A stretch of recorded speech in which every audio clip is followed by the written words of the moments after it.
He venido a hablar de Frankenstein, el moderno Prometeo, que es la obra de una jovencísima Mary Shelley del siglo XIX. Y va a ser, yo creo, un motivo de plantearnos cómo obras tan clásicas siguen siendo tan actuales en general.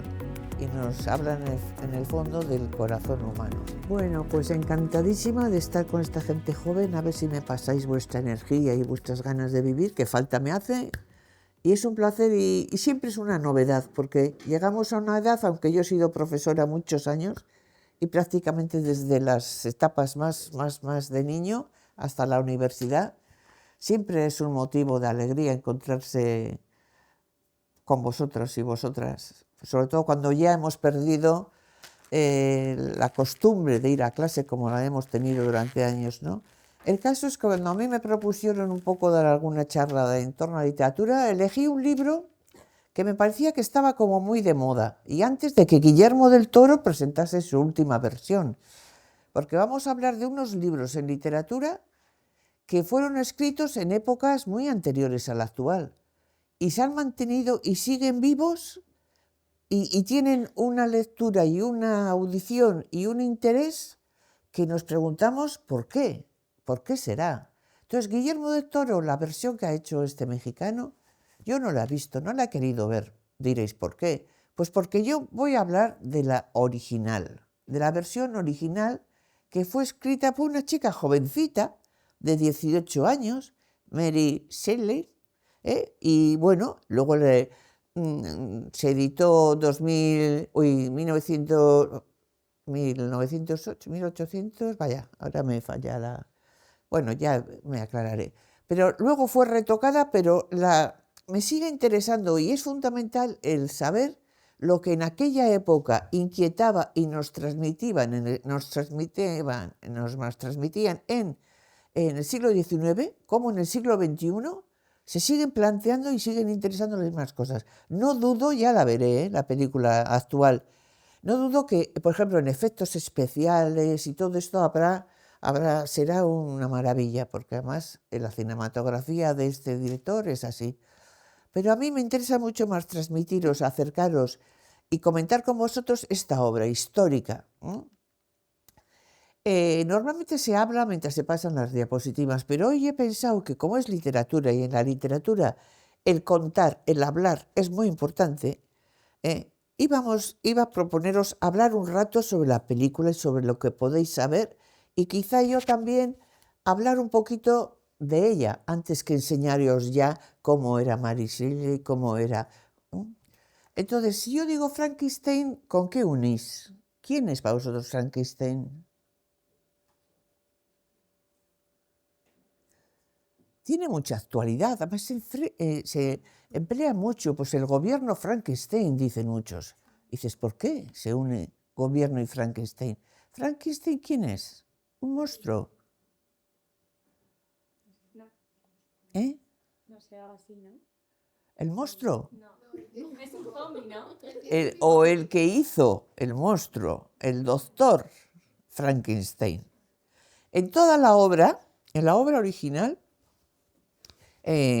primero, nunca se le va a llamar monstruo.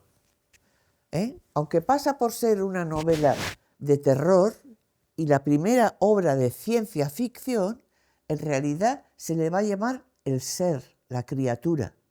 Porque el reto que se plantea en la novela es, y el subtítulo, el Prometeo, el moderno Prometeo, es si puede un científico en ese caso, el doctor Frankenstein, dar vida a un ser que lo ha construido a pedazos, o sea, con otros cadáveres ha hecho un ser y le ha insuflado, eso es lo que no está muy claro, pero ya hablaremos de ello en aquel momento, la vida. O sea, ha hecho con lo que hizo Prometeo en la mitología griega, acercarse hasta a donde era prohibido, acercarse a los dioses y robarles el fuego para dárselo a los humanos.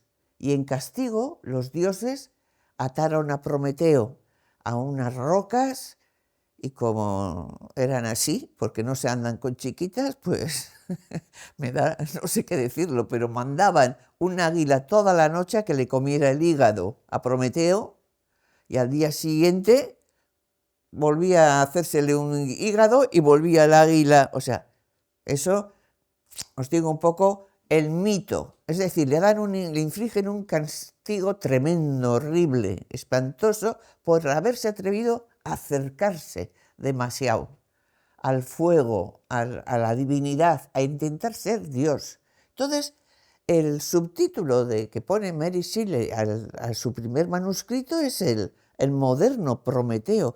Por cierto, Prometeo también lo veréis muchas veces tanto en pintura como en músico, Prometeo encadenado, en fin, volverá muchas veces en nuestra modernidad.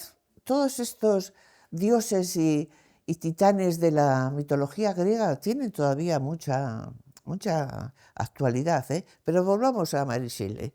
Otra cosa que podéis ver aquí en esta, hombre, hay iba a decir un señor, que tiene unas características. ¿Quién? Porque en la novela nunca se dice, se habla de un ser espantoso, de un ser horroroso, hecho de trozos de otros cadáveres. Claro, para significar el horror, el asco que le produce al mismo doctor Frankenstein lo que ha hecho, se basan en palabras, en descripciones, no tienen fotos, no tienen diapositivas. ¿Quién ha puesto esa cara que todos ya en nuestro mundo actual se ha convertido en un icono pop? Todo el mundo reconoce. ¿Quién? ¿Quién ha podido ser? ¿Se os ocurre? Hombre, ¿quién hizo la película? Claro, hasta entonces Mary Shelley, ella ha escrito una historia, además, en una época donde el auge es el del romanticismo. Seguramente en el colegio y en el instituto os habrán enseñado el auge del romanticismo, de la pasión, de los sentimientos, de la literatura gótica. La literatura gótica se ha llamado esa literatura muy de la cultura inglesa, que amaba mucho los castillos, los misterios, los relámpagos, fantasmas. A todo eso formó un género que se le llama hoy en día literatura gótica, y que, por ejemplo, esa especie de rayo ahí también nos denota que, hombre, la primera película, que ya veremos luego cuando os pasen las diapositivas cómo se llama, ha convertido a Frankenstein, la primera versión, en un icono. O sea, todo el mundo, a ver, de nuestra cultura, vemos esto y sabemos que es Frankenstein. Una cabeza más bien cuadrada, pero no es la autora quien ha imaginado así, sino ya el cine. El cine entra ya en cuestión ahí. Otra de las características que tiene esta novela cuando es escrita, pues que es un momento del siglo XIX también en el entorno en el que donde está en auge la industrialización y también en descubrimientos científicos que van a marcar una era que se avecinaba y que la gente estaba desconcertada qué iba a pasar con ello. Por ejemplo, la electricidad, la galvanización. La galvanización se refiere por ejemplo, animales o a músculos que están muertos. Se aplicaba una electricidad y respondían, se movían. O sea, hay una serie de fenómenos y revolución, en cierta forma, científica, que en el siglo XIX apasionaron a la gente. Y por eso la autora también, claro, se basa primero en todo aquello que recibe de los movimientos científicos de su época, la electricidad, para pensar que un ser que pueda ser construido con trozos, fragmentos de otros, e imbuyéndole, no dice nunca claramente, yo solo he mirado bastante, el principio de la vida, le llama todo el tiempo la autora, para hacer de aquel cadáver, ahora podemos decir monstruo, pero en realidad la criatura, pues necesitó el principio de la vida. Y en un momento le preguntan, ¿y cuál es ese principio? No le voy a contestar, dice el doctor Frankenstein, porque no quiero que se divulgue, no quiero que se hagan más monstruos, no quiero... Hombre, yo me callo, pero como autora también, pequeño, pero digo, hombre, era el punto más difícil de la narración. Es decir, ¿cómo consigue el doctor Frankenstein, sin especificar, alude que cómo infunde el principio de la vida y aquel ser, bueno, si habéis visto la película o la veréis, pues se levanta y mira a su alrededor y está... Entonces, el doctor Frankenstein se horroriza tanto, le da tanto horror, le da tanto asco, que lo abandona, se larga por todo el mundo por ahí en busca de lo que sea, y la pobre criatura pues se queda abandonada, cosa que hoy en día ha hecho mucho reflexionar, ¿no? Bueno, o se comenta mucho, ¿no? ¿Cómo se puede crear algo y luego abandonarlo? Si tú lo creas, cuidar a lo que has creado. Es decir, ese personaje, así como lo vemos aquí en nuestro imaginario colectivo, uno que da terror, precisamente siempre ha sido la primera novela que se ha supuesto que era terrorífica.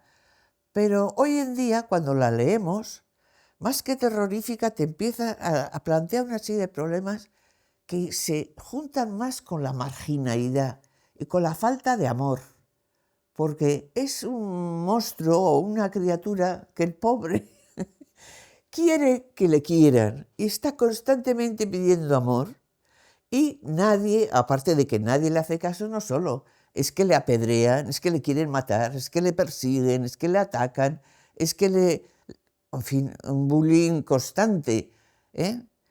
Y entonces es un hombre, es una criatura que busca eso, en la comunicación, el amor. Y eso, como no lo tiene, como su creador lo ha abandonado a su suerte, y de una forma un poco como fantástica también, porque indudablemente es un libro fantástico, lo abandonan en la naturaleza, y entonces él aprende de una familia de campesinos que vivían allá. Esto se sitúa en Ginebra, en Suiza, ¿eh? Durante los años va viendo cómo habla, va aprendiendo el lenguaje. Desde luego lo hizo muy listo, ¿eh? El doctor Frankenstein le hizo a la criatura muy lista, porque, oye, aprende los idiomas, la cultura, las formas, todo el tiempo como medio escondido, pero convive o observa el género humano durante años y se humaniza, es decir, puede hablar, puede expresarse y necesita amor, necesita comprensión, necesita... A mí me hace gracia lo berrichu que es, lo parlanchín. Cuando nadie, después de ver la película, piensa que el monstruo, la criatura, va a ser tan comunicativa, ¿no?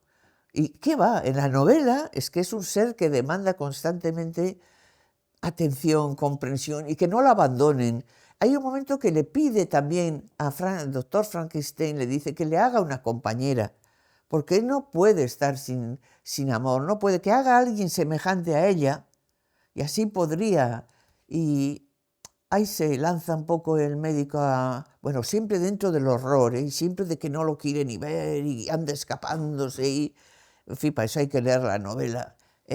Llega un momento es que no, piensa que horror, esos además se juntan y van a procrear, van a hacer más monstruos, van a hacer más seres deformes, y se niega y se vuelve a escapar a todos sitios. Entonces él, violento, ya lo odia a morir y le amenaza la criatura, el ser, se vuelve ya monstruo en sentido malo. O sea, es un ser, una criatura al que el género humano, él nació feliz, bueno, y lo convierte en malo. Y ya va, como le dice, pues, como él tiene una novia, que no sé, pero a mí me hacía mucha gracia, una novia que era siempre como epistolar, una novia que estaba siempre, no se sabía muy bien en dónde, pero le sirve al doctor Frankenstein para contarle a la novia todo lo que ha pasado, y así el lector también va siguiendo las novedades, ¿no? Y la novia, pues yo no sé cuánto tiempo esperaría a que Frankenstein se case, porque ocurre al final de la novela y si no, sin muchas ganas, yo creo.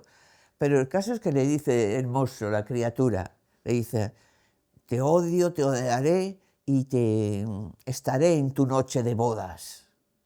Y efectivamente, la novia, que durante la novela ha sido una voz prudente, paciente, porque está esperando, está enloquecido, porque luego está de atar, el doctor Frankenstein, pues efectivamente pues llega el monstruo y la mata. O sea, va cometiendo fechorías terribles, lo cual hace que el doctor Jekyll, ¿cómo he mezclado? Stevenson, Frankenstein, se proponga que lo va a encontrar en el mundo, esté donde esté, y lo va a matar.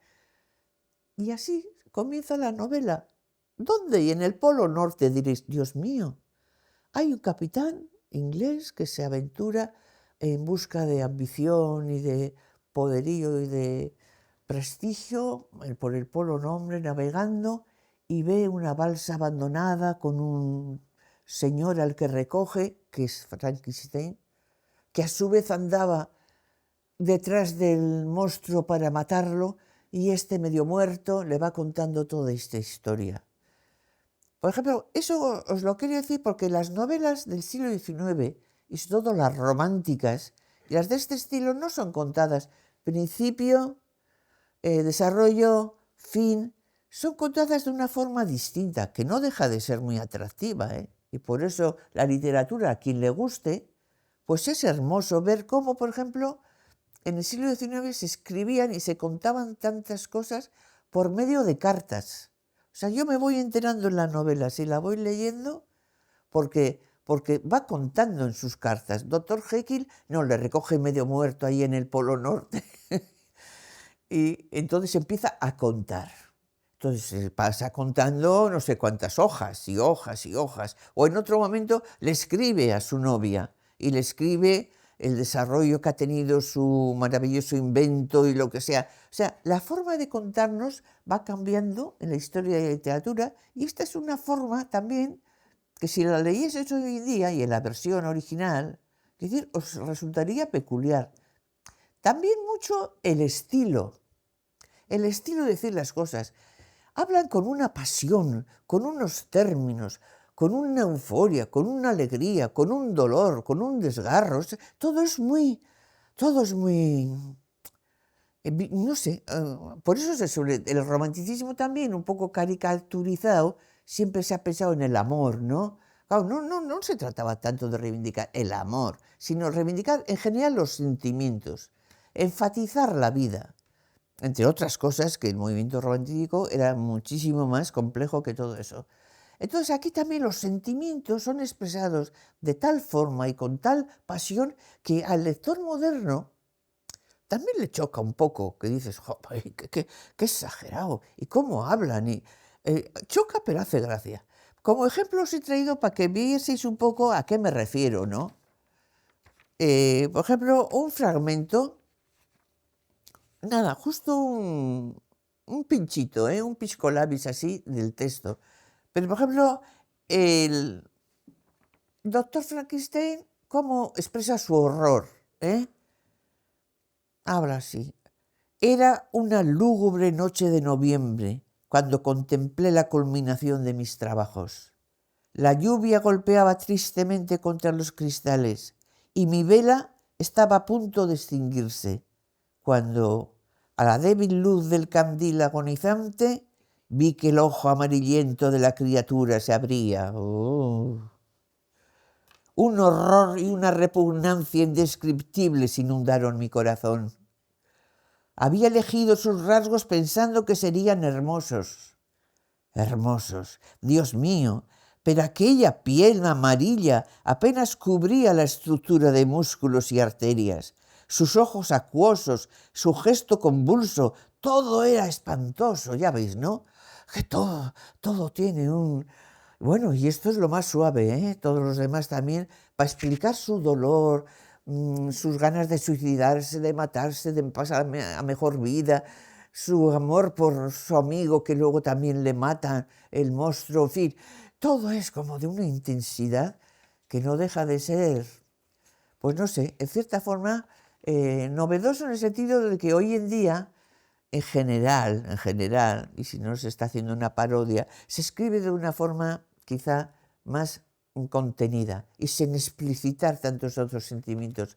Pero por eso es bonito, porque es un libro del siglo XIX escrito por una autora que tenía 18 años. Que eso no hay que olvidar, Mary Shelley tenía 18 años. Y además, bueno, voy a terminar ahora un pequeño párrafo del monstruo o de la criatura. Mira el pobre cómo habla, ¿eh? Estoy solo y soy desdichado. Los hombres rehuyen mi presencia. Ningún ser humano quiere acercarse a mí. Pero uno tan deforme y desgraciado como yo no me rechazaría. Necesito una compañera de mi misma especie, con mis mismas imperfecciones, para no vivir condenado a esta soledad eterna. Ya veis qué criatura, qué monstruo tan sentimental, vamos a decir, sentimental y también con gran capacidad cuando le atacan, cuando le ofenden, cuando le repudian, le hostigan, le intentan matar muchas veces a través de todo el libro, odia al género humano, pero en general es un ser bueno, un bueno que lo han traído a este mundo para hacerlo malo, para hacerlo malo. Esa es una lectura también que se desprende del libro. El creador no ha cuidado de su criatura. El creador le ha salido mal su invento y lo abandona. Hoy en día también se relaciona mucho pues, con ciertos avances tecnológicos que está habiendo, desde la inteligencia emocional a la biotecnología, en fin, a dónde vamos, es un punto de incertidumbre, a dónde nos llevará esto. Y en este caso, el creador, o sea, quien hizo, abandona a su criatura y ésta se resiente. La génesis de esta novela es preciosa. Imaginaros que en el 1816 se juntan 4 amigos en una villa de Ginebra. El tiempo era horroroso aquel verano.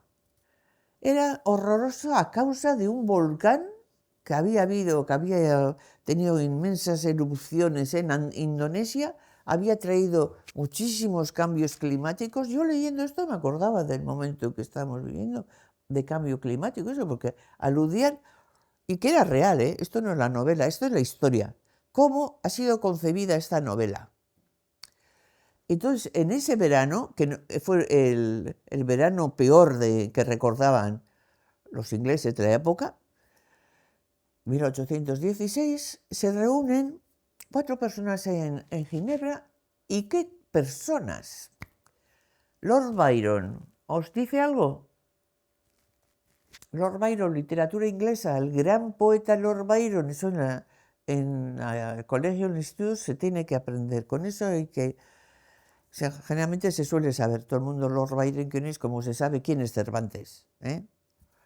Y luego, un poeta, que a vosotros es normal que no os suene, pero que se apellidaba Shelley, Percy Shelley, recién casado con una chiquilla que se llamaba Mary, y otro médico, Polidori, que también va a ser muy importante por estas razones. Están aburridos, el clima es malísimo, no saben qué hacer, y dice Lord Byron, oye, vamos a escribir cada uno una historia de terror. Y se ponen a ello. Y la única que termina es Mary Shelley, Frankenstein.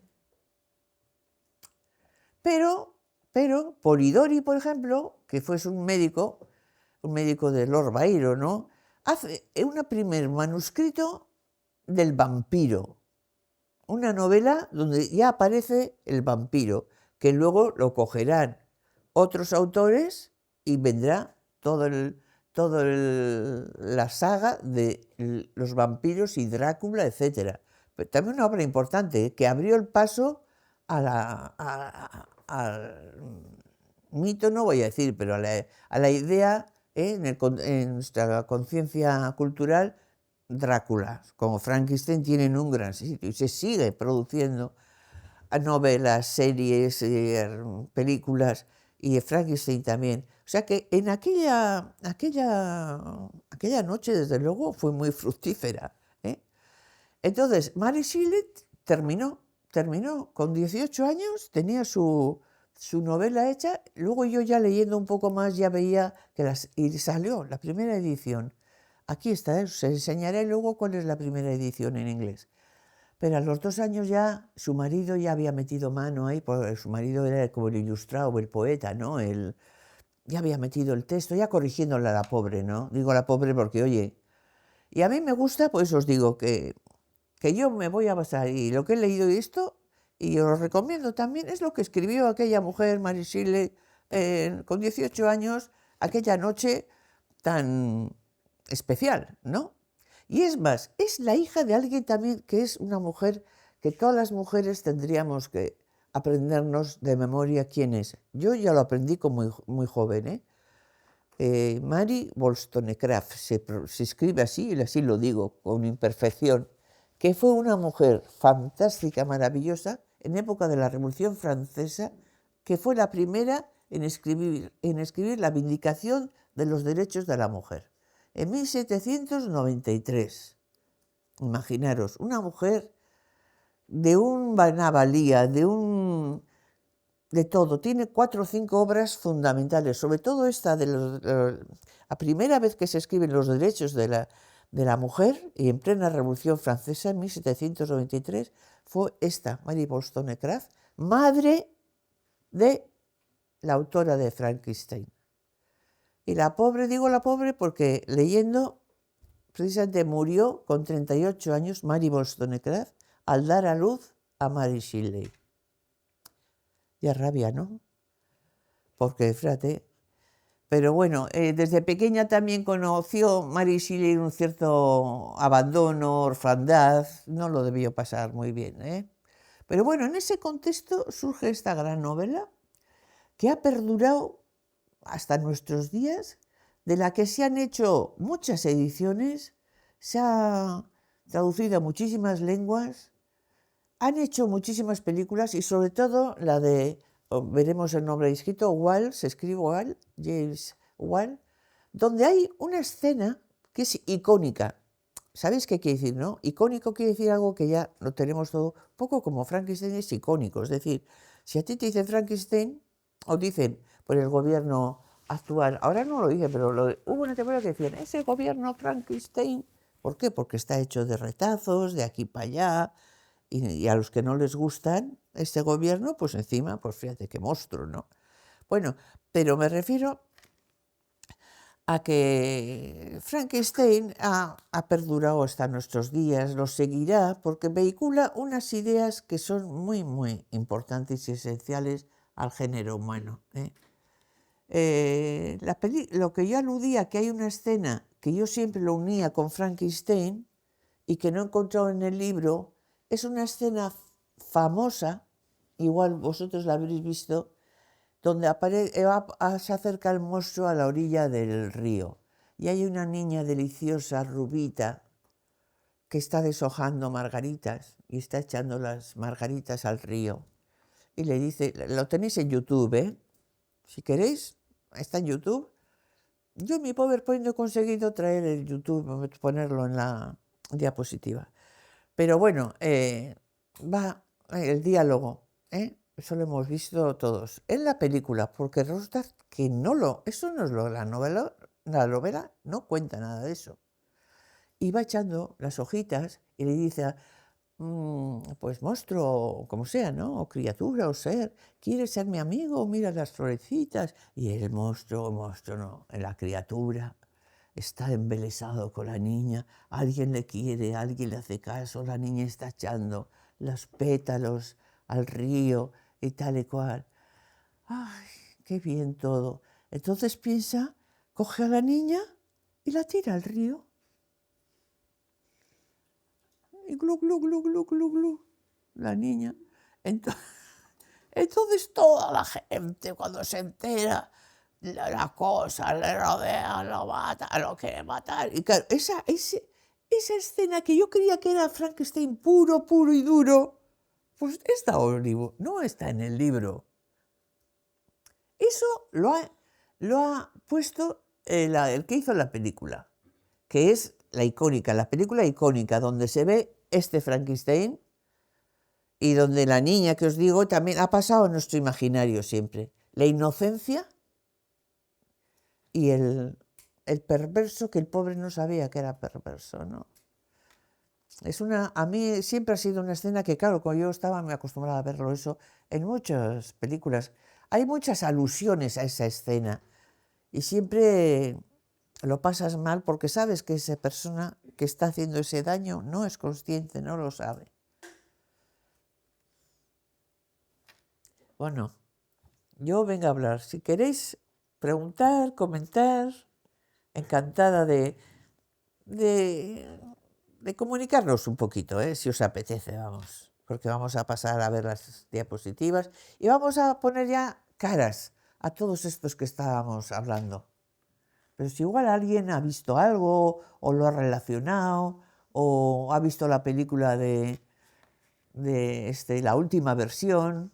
¿Cuánto tardó en hacer? Porque es un libro Sí, potente. hombre, yo creo que sí. Pues yo calculo que hacerlo fueron 2 años. Porque claro, la primera publicación es 2020.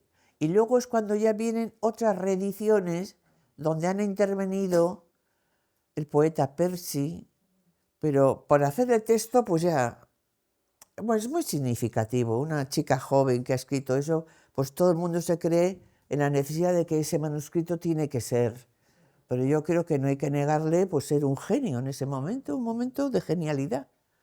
Concibió la historia, la llevó y cumplió lo que aquella noche se habían quedado. Vamos a hacer un cuento de terror. Publicada en 1818, en plena era del romanticismo, que hemos hablado, influencias, la revolución industrial, avances científicos y pensamiento ilustrado. Pensamiento ilustrado también es muy importante. ¿Qué quiere decir? En este caso, yo me estaba preguntando como lectora del siglo XXI, leyendo una obra del siglo XIX, Dios mío, no aparece para nada la necesidad de una figura trascendental que haga ese cambio del principio de la vida.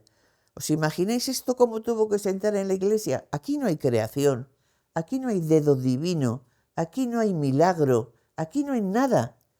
Nada más que lo racional, la ciencia, fuera Dios, fuera ideas que no sean las de la ilustración, es decir, el raciocinio, la razón, los ideales que vehiculaban los ilustrados, los de la ilustración. Claro, ahora nos parece normal eso, pero en aquella época cualquier acto de creación suponía la intervención divina o trascendental.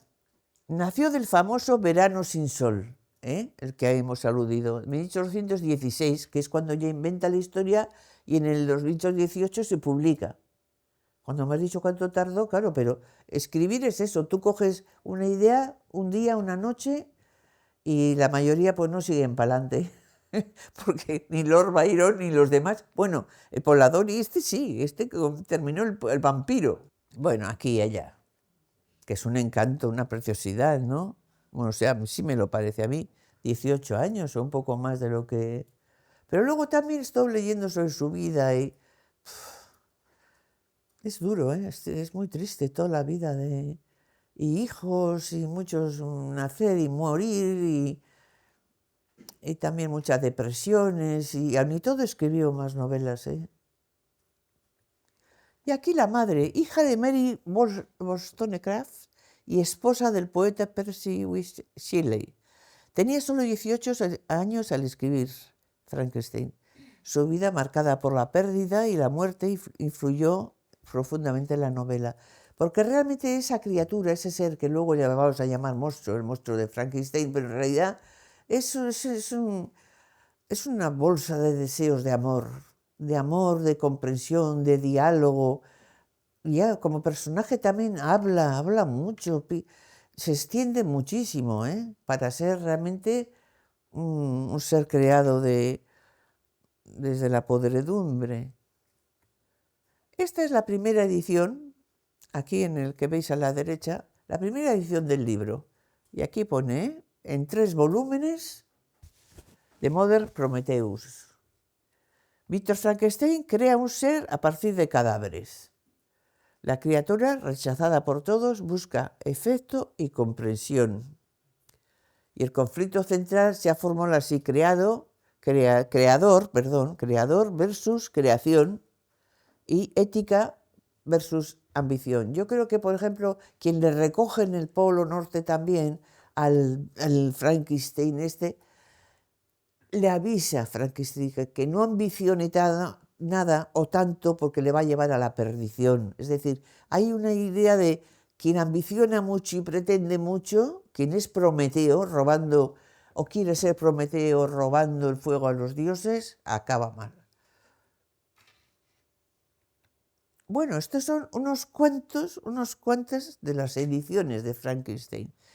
Si veis, aquí está la edición de una mujer que habría que comentarla, Elena Odriozola, que es la autora, y Elena Odriozola es, en estos momentos, yo creo, la más reconocida ilustradora vasca que tenemos. Reconocida en el exterior y de premios, y es inconfundible además. Siempre hace esos rostros con esos cuellos enormes, y es un libro precioso. Es de Nórdica, una editorial muy exquisita, y la he puesto ahí, aunque hay más libros y más ediciones, ¿eh? Ya veis, los demás también, o si no son rayos, son corazones palpitantes, que con rayos que se supone que son la electricidad que pone en marcha todo ese equilibrio. Y luego esta cosa de Elena Odriozola tan fina, tan poética. Personajes: Víctor Frankenstein, científico obsesionado con vencer la muerte. Hombre, no se hace nada agradable, la verdad. El personaje es cruel, obsesivo, no parece interesarle en nadie ni nada. Tiene un amigo y una prometida que se mueren por él, lo cuidan, se ocupan, está 2 o 3 veces está al borde de la muerte en la novela, y sale de todas, pero siempre la han cuidado. Pero él es realmente un ejemplo pavoroso. Yo creo que para seguir un poco las intenciones de la autora, que el que desea, el que tiene tanta ambición y no mira más que para lo suyo y a lo suyo, acaba mal, ¿no? Acaba mal, y sobre todo acaba haciendo cosas también malas. La criatura, en cambio, parece sensible, inteligente, víctima del rechazo, muchísimo. Eso sufre muchísimo. Y luego Elizabeth, que es la novia, Clerval es el gran amigo, que también, tanto amigo íntimo como la novia, le cuidan y le sacan de muchos apuros, y la familia, símbolos del afecto perdido. Pero sí es un personaje muy torturado y muy... Temas centrales: ambición, ibris. Ibris se le llama la arrogancia, ¿no? Esa arrogancia de yo puedo. Y el ser humano, cuando se plantea, oye, yo podemos hacer esto, podemos, yo puedo ir a donde los dioses y robarles el fuego, y se ha acabado. O sea, es un término que no se usa habitualmente, pero que en literatura, para entendernos, se le llama así. Miedo a lo desconocido también, los temas, porque ahí nadie sabe qué va a pasar. Está haciendo él un experimento ahí en su laboratorio, que no sabe si va a salir, qué va a salirle, ¿eh? Miedo a lo desconocido y a la ciencia, a esa galvanización, a esas electricidades que se supone que le mete al monstruo. También mucha soledad de todos los personajes y necesidad de afecto, y también responsabilidad del creador ante su obra, que es lo que insisten muchos los especialistas en esta obra y así. Mira, esta es la escena que, ya que no pude insertar el vídeo, ¿la habéis visto alguna vez en tele o en algún sitio? Nunca. ¿Tú, Conchi, sí, no? No. Es que muchas veces, cuando menos lo piensas, te puede salir esta escena donde él se acerca, la niña es encantadora, y además le habla un poco ripidi. ¡Oh, qué bien! Tú eres mi amigo. O sea, y todos estamos pensando, ¡ay! ¡Ay, qué va a pasar! ¿Qué va a pasar? Entonces le ofrece la flor, los pétalos, van echando los pétalos de las flores al río, hasta que el monstruo pues, coge el pétalo y piensa que la niña también es como el pétalo y que va a flotar. Y pues ya sabéis, ¿no? Y la tira. Aquí tenéis en el pie de página, esta película es yo creo, se han hecho más, se han hecho más películas, pero retener un poco el nombre de James Whale, o no sé cómo se pronuncia esto en inglés, pero la iconografía que se nos ha quedado de este Frankenstein, del Frankenstein que creemos, es de este, de 1931, y con esta especie de cabeza cuadrada, alto, rígido, con unos tornillos ahí en el cuello, en fin. Esta es de esa película. O sea, habría que ver ahora, por ejemplo, con la última película, cómo, aunque ya me han dicho que, claro, que no empieza, no cuenta la historia de comienzo, es como si el Frankenstein retoma la historia en algún momento, en fin. A mí no me interesaba mezclar la nueva versión y la de Shelley original. Y no lo he hecho, pero podéis. Símbolos y motivos. Hombre, pues el monstruo, reflejo del miedo a lo diferente, porque toda la gente, os he dicho en un momento, porque es larga la novela, que él pasa muchos años escondido, pero aprendiendo de una familia que vive ahí en el bosque. Y además el anciano, el que él más aprecia y así, es ciego, o sea que no le puede ver. Y a veces pues se habla con él, porque como es ciego, aprende la lengua, la cultura, todo lo bueno, aprende muchísimo, hasta que cuando intenta acercarse y mostrarse y entablar relación, todos se escapan, todos huyen, llaman a los de los pueblos, los mandan a todos, él se lleva una desilusión terrible. Pero claro, todo eso al fin y al cabo es distinto. Y eso ya sabemos hoy en día, el miedo al diferente, miedo al diferente. ¿Mm? Llevado a un extremo, llevado a la fantasía, llevado al terror, pero es el miedo al otro, al diferente, al distinto. Y luego también la naturaleza, bueno, laboratorio, electricidad, el poder y el peligro del progreso. Porque sí, parece que el poder ese puede ser nefasto, todavía, o sea. Y este momento coincide quizá, estábamos hablando antes con Chillo también, si coincide quizá en una cierta preocupación que existe, pues esto, la inteligencia artificial, ¿qué va a pasar? ¿A dónde vamos a llegar? ¿Qué va a ser del ser humano? Hay muchas preguntas así que están en la atmósfera, ¿no? Eh, peligro o dudas sobre el progreso, ¿no? ¿Qué nos ha dejado esta novela?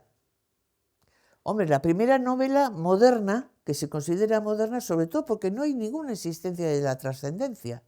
Ahí no se está esperando ningún acto divino o santo milagroso para que ocurran las cosas. Ya es actualmente absolutamente agnóstico. Primera novela moderna de ciencia ficción. Inspiró teatro, cine, series y la vigencia actual, como insisto, dilemas éticos ante la inteligencia artificial y la biotecnología. Conclusión. Frankenstein no es solo una historia de terror, es una reflexión sobre la soledad, la ambición y la humanidad. Porque bueno, hemos cambiado mucho, y si nos surgiese aquí una persona diferente, una criatura, un ser hecho en un laboratorio de Norteamérica, pues igual, ¿qué nos hace humanos? ¿Dónde deben ponerse los límites del conocimiento? Estas son preguntas que siempre es bueno hacerse y si no hay contestación por ahora, pues igual algún día la hay. Y esta es la película, la de 1931, Bale, este es el cartel anunciador donde aquí aparece la prometida, el Frankenstein tal como lo vamos a conocer, en la idea de un laboratorio con un cadáver, un esqueleto ahí. Y este es el nuevo cartel, el de Guillermo del Toro, donde Frankenstein, pues ya lo podéis ver en cualquier cartelera, o creo que está en Netflix además. ¿Qué pasa? Hay un bicho que es un elefante. Me da miedo. Sí. Mándamelo a mí, mándalo a mí, ya verás. Bueno, ¿os apetece leer o echarle una ojeada a Frankenstein? ¿Os apetece ver la peli?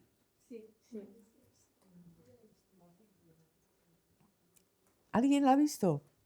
Ah, oye, ¿qué me cuentas? ¿Cómo ves? Lo que he contado yo se aleja mucho. No, a ver, es la misma historia. Sí, la vuelve a contar toda. No, gracias. No, a ver, a mí la película bueno, me gustó, pero bueno, era un poco larga, pero sí, está muy bien. A mí me gustó. Sí, pero quiero decir que el monstruo, por ejemplo, ¿el monstruo le llama monstruo o le llama criatura? ¿Cómo le denominan? A ver, hay veces que sí que le llaman mucho, pero cuando, o sea, por ejemplo, los del pueblo y todo, cuando le quieren matar y así, pues sí que le llaman monstruo y le insultan y le atacan y todo eso. Pero si también le llaman criatura, Sí, sí.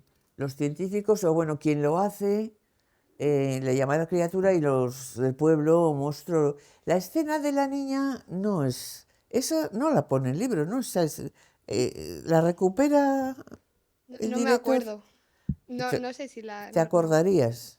Pues no sé. La de que van echando los pétalos y eso.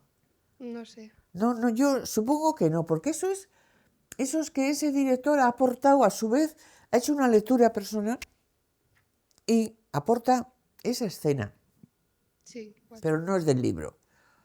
Y él creo que también es más humano que Frankenstein, el icónico, el que conocemos, ¿no? Bueno, he visto yo fotos de. Sí, sí que era como, o sea, parecía una persona normal, pero como con hecho de diferentes cachos y así.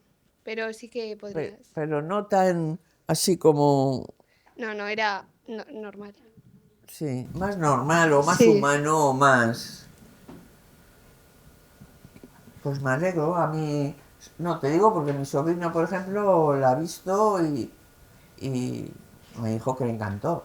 Sí. Sí. Y luego otras amigas y otras pues nada, no les ha gustado nada. Es como muy. Yo creo que si eres joven es más probable que te guste. No sé por qué razones. Por el Pero, actor igual. ¿eh? Por el actor. ¿Sí? Sí. Es bastante famoso. ¿Sí? ¿Cómo se llama? Jacob Elordi. Jacob Elordi. Sí. Tía, Pero lo hará bien porque para estar 3 horas, Sí. por mucho que sea guapo. No, Guillermo de Toro en otras películas también. Creo que, por ejemplo, ha sido un alarde de efectos especiales, de construcción Sí. del ser, de la criatura. Claro, los medios que tiene el cine hoy en día son mucho mayores que en 1971, con Walt. O sea, habrá hecho un Frankenstein muy lucido, ¿eh? Venga, animaros a eso, porque yo no tengo que participar, sino vosotros, pero qué importante es que te expliquen las cosas y de dónde procede toda la novela y el trasfondo que hay para entrarte el interés. Yo la verdad es que no tenía ningún interés en la película, pero ahora voy a ir rápidamente a verla, ¿eh? Entonces, qué importante es indagar y que a veces pues las clases de literatura o así en el colegio nos parecían un rollo y cuando te cuentan las cosas bien, ¿nos ha entrado Hombre, interés? Sí, a alguien ya le gustaría la literatura, ¿no? sí, ¿no? Ah, Sí, pues para bueno. mí no era ningún rollo, ¿eh? No, vale, pero digo que depende Tú eres cómo, científica, se sí, no, nota. pero depende de cómo se cuenten las cosas. Te digo, a mí me han entrado unas ganas de ir a ver la película que De leer el libro, no. sí, claro, también, pero es que he visto No, se nota mucha diferencia en la literatura, que han pasado 200 años. Claro. Hoy en día no se le ocurriría a nadie contar lo que está contando de esas formas tan. O sea, esas pasiones, cartas. Claro, Sí. es que ha cambiado todo mucho. Es que realmente la carta antes era en la vida real era importantísimo Claro. Y luego es que narrativamente se usaba las cartas para contar cantidad de cosas. Y en cambio hoy, pues es que hoy se ha reducido muchísimo todo eso y estamos ante una literatura casi en huesos, Sí. o sea, buscando casi los esquemas. Y aquí notas como una exuberancia que puede resultar pesado. Bueno, pues te saltas. Yo No. empiezo estas novelas así clásicas que sé qué dificultades me van a dar. Me das dificultades, pero me dan también como quien come platos que no son habituales, ¿no?, en mi gastronomía. Y dices, uy, pues qué ricos, son distintos, son distintos. Igual no me como 3 platos, pero unas buenas cucharadas. Yo también con estos libros, yo Frankenstein no me lo he leído pe a pa. Yo he cogido y he leído otro capítulo y vas surfeando entre las hojas y estás realmente en un continente nuevo, en un país nuevo que es esa literatura del siglo XIX, una primera literatura, una primera novela de ciencia ficción contada con aquellos medios y de aquellas formas, que es como viajar. Porque además estas grandes obras clásicas ya sabemos de antemano lo que pasa más o menos, porque el cine ya nos lo ha contado. Pero hay un gran desfase a veces entre la versión cinematográfica y la literaria. A veces realza y estupendo, y otras veces es que realmente simplifica mucho la versión literaria y hay que recurrir si no es totalmente, pues a fragmentos, a leerte la novela. Además, esta es de las típicas novelas que tiene Frankenstein para niños, Frankenstein para menos niños, Frankenstein... Ya. Y yo daba literatura, cuando trabajaba de profesora, y siempre mis alumnos tenían que leer las versiones originales, es decir, como habían sido escritas. Porque en todos estos clásicos hay 100.000 versiones, unas adaptadas para jóvenes, otros para niños, otros para... De Frankenstein también habrá para niños y hay para... Pues ya he visto. A mí no me interesa, no me interesa. Hoy no me interesa, prefiero ir directamente, hombre, a ver, ¿cómo escribía? Estoy en una biblioteca y digo, a ver, ¿cómo escribía Mary Shelley en el siglo XVIII? Estas cosas, ¿cómo se le ocurrían? Y en otras no, en otras digo, no, literatura moderna, o que me abrevien esta novela y me la cuenten. Pero bueno, ese es el placer un poco de que una película o un libro nos lleve a volver a retomar el libro original que se escribió y tendréis muchísimas sorpresas. No, si tuviera otra conferencia os hablaría de los cuentos de hadas, esos que creemos todos que... ¿Y qué sorpresas os llevaríais? Walt Disney ha asesinado toda la literatura popular e infantil, la auténtica, asesinado. Quiere decir que la Cenicienta de Walt Disney no tiene que ver, poco tiene que ver con la Cenicienta auténtica, la Caperucita, todos. Pero bueno, nos gusta a todos, porque Walt Disney gusta, nos gusta. Pero cuando tú coges el auténtico, tal y como fue escrito, bueno, más que escrito, fue recogido, te quedas como...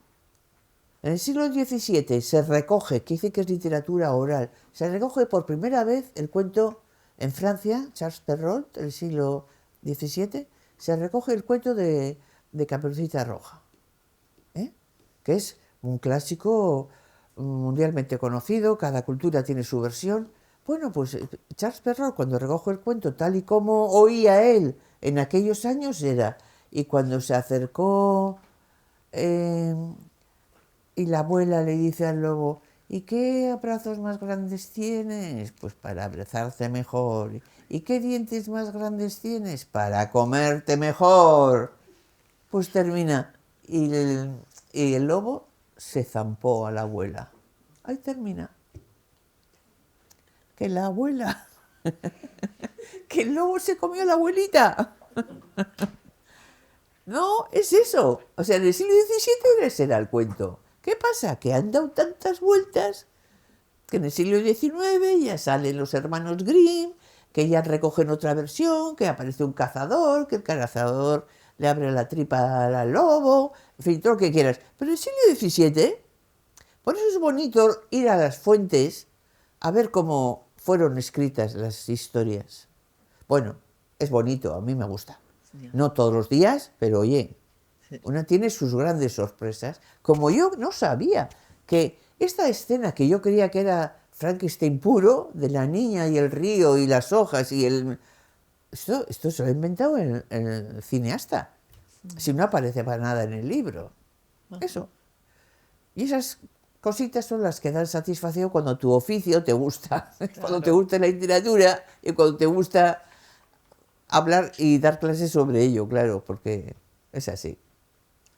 Bueno, Pues pues la verdad es que es una maravilla oírte. La pasión, lo que dices, cuando te apasiona algo. sí, Pero mira, yo quería añadir una cosa que dices, tú has dicho, han cambiado mucho las cosas, ahí reflejan una comunicación epistolar, con cartas y tal. Bien, en eso ha cambiado, pero lo que no ha cambiado es la condición humana. Mira, yo he señalado aquí, he apuntado, soledad, ambición, marginalidad.